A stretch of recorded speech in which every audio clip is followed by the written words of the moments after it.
오늘 하세나 본문은 사도행전 5장 1절에서 11절까지의 말씀입니다.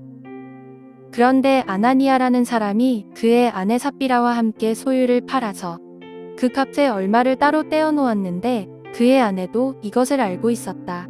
그는 떼어놓고 난 나머지를 가져다가 사도들의 발 앞에 놓았다. 그때에 베드로가 이렇게 말하였다. 아나니아는 들으시오. 어찌하여 그대의 마음이 사탄에게 홀려서 그대가 성령을 속이고 땅 값의 얼마를 몰래 떼어놓았소? 그 땅은 팔리기 전에도 그대의 것이 아니었소? 또 팔린 뒤에도 그대 마음대로 할 수 있었던 것이 아니었소? 그런데 어찌하여 이런 일을 할 마음을 먹었소? 그대는 사람을 속인 것이 아니라 하나님을 속인 것이오. 아나니아는 이 말을 듣고 그 자리에서 쓰러져서 숨졌다. 이 소문을 듣는 사람은 모두 크게 두려워하였다. 젊은이들이 일어나 그 시체를 싸서 메고 나가서 장사를 지냈다. 3시간쯤 지나서 아나니아의 아내가 그동안에 일어난 일을 알지 못하고 들어왔다. 베드로가 그 여자에게 물었다. 그대들이 판 땅값이 이것뿐이요? 어디 말해 보시오. 그 여자가 대답하였다. 예, 그것뿐입니다. 베드로가 그 여자에게 말하였다. 왜 그대들 내외는 서로 공모해서 주님의 영을 시험하려고 하였소? 보시오. 그대의 남편을 묻은 사람들의 발이 막 문에 다다랐으니 그들이 또 그대를 메고 나갈 것이오. 그러자 그 여자는 그 자리에서 베드로의 발 앞에 쓰러져서 숨졌다. 젊은이들이 들어와서 그 여자가 죽은 것을 보고서 메어다가 그 남편 곁에 묻었다. 온 교회와 이 사건을 듣는 사람들은 모두 크게 두려워하였다. 하나님이 오늘 하루 우리 높은 뜻 푸른 교회의 모든 성도님들을 따스한 은혜로 감싸주시고 평안으로 둘러주시길 기원합니다. 오늘 본문 내용은 이미 잘 알고 계시는 것입니다. 아나니아와 삽비라가 베드로에게 책망을 받고 심지어 하나님께 즉결 심판을 받아 죽게 되는 내용입니다. 참으로 두렵고 무서운 이야기인데 이 이야기에서 우리는 이런 궁금증을 가지게 됩니다.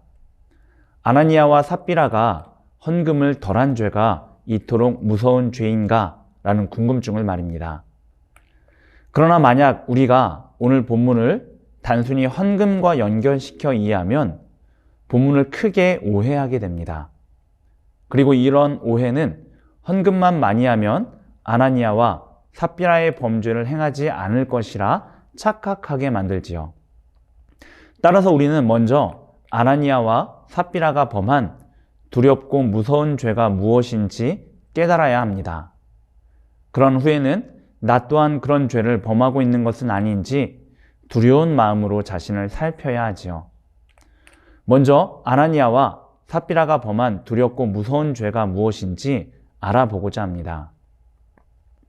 오늘 본문에 앞서서 바나바가 자신의 땅을 팔아 사도들의 발 앞에 둔 사건이 나옵니다. 아마도 바나바는 하나님과 교회와 성도들을 사랑하는 마음으로 그 일을 했을 것이고 교회와 성도들은 그를 칭찬하고 인정했을 것입니다. 이어지는 오늘 본문은 아나니아와 삽비라도 자신의 땅을 판 돈을 사도들의 발 앞에 두었다고 증언합니다. 아마도 그들은 바나바와 같은 일을 행함으로 바나바와 같은 인정과 존경을 받고자 했던 것 같습니다.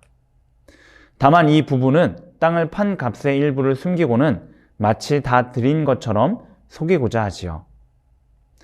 아나니아와 삽비라의 행동은 하나님을 전혀 인식하지 않은 행동입니다.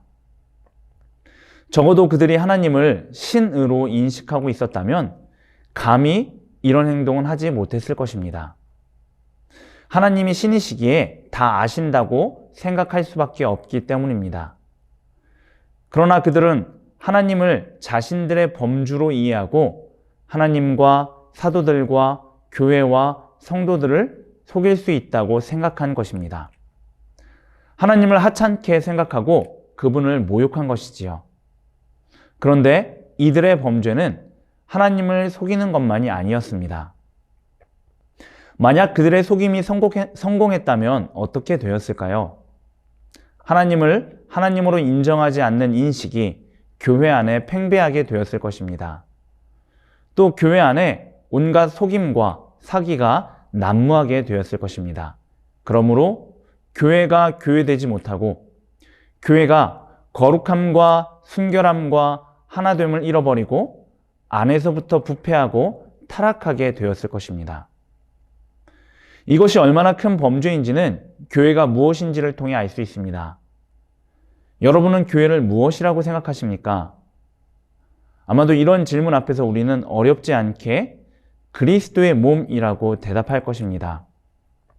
에베소서 1장 23절이 그렇게 말하고 있기 때문이지요.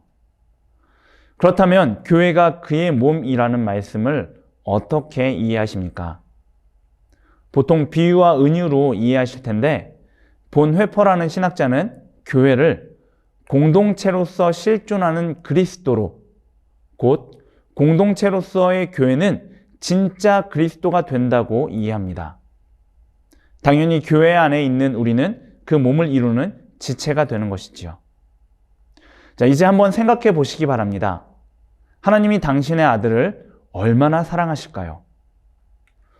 우리를 구원하시기 위해 십자가에서 죽이시기까지 하셨지만 그럼에도 성부 하나님은 성자 하나님을 지극히 사랑하십니다.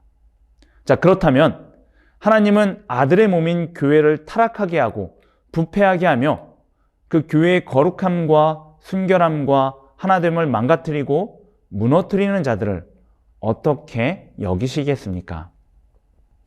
여기서 저는 자신 있게 말씀드릴 수 있습니다. 하나님은 그런 사람을 혐오하시고 증오하십니다. 교회를 무너뜨리는 행동은 하나님의 아들을 모욕하는 행위이기 때문입니다. 바로 아나니아와 삽비라가 행한 범죄가 이것이지요. 당신의 아들의 몸을 모욕하고 교회의 거룩함과 순결함과 하나됨을 무너뜨려 교회가 교회되지 못하도록 시도한 것입니다. 그렇기에 그 결과 또한 이해할 수 있는 것이지요. 아나니아와 삽비라의 범죄가 무엇인지 알았다면 이제는 우리의 모습을 돌아봐야 합니다. 여러분은 하나님 앞에서 어떤 분이십니까? 혹 그 부부처럼 하나님을 속이려 하지는 않으십니까? 내가 속인다면 하나님도 교회도 성도도 속일 수 있다고 착각하고 계시지는 않으십니까? 그래서 공동체 안에서 내 악한 뜻을 이루고자 가면을 쓰고 하나님을 기만하고 계시지는 않으십니까? 또 여러분은 우리 교회와 공동체 안에서 어떻게 생활하고 계십니까? 혹 교회의 거룩함과 순결함과 하나됨을 스스로 망치고 있으면서도 그것을 깨닫지 못하고 계시지는 않으십니까? 하나님의 정의를 세우고 하나님과 교회와 성도들을 위한다고 핑계는 대지만 실상은 자신의 정의를 세우며 교회를 조금씩 무너뜨리고 계시지는 않으십니까? 만약 그렇다면 두려운 마음을 가지셔야 합니다. 하나님은 그리스도의 몸인 높은 뜻 푸른 교회를 사랑하시며 우리 교회의 거룩함과 순결함과 하나됨을 위해서 이것을 무너뜨리고자 하는 자들을 심판하시는 분이시기 때문입니다. 물론 하나님이 우리 교회만 그러시는 것은 아니지요. 이 땅의 모든 교회는 예수님의 몸이기에 하나님은 이런 악을 행하는 자들을 그 누구든 심판하실 것입니다. 이 하루 나 자신이 하나님을 어떻게 대하고 있는지 또 교회와 지체들을 어떻게 대하고 있는지 깊이 돌아보시며 살펴보시기 바랍니다. 그리고 회개할 것은 회개하고 돌이킬 것은 돌이키시기 바랍니다.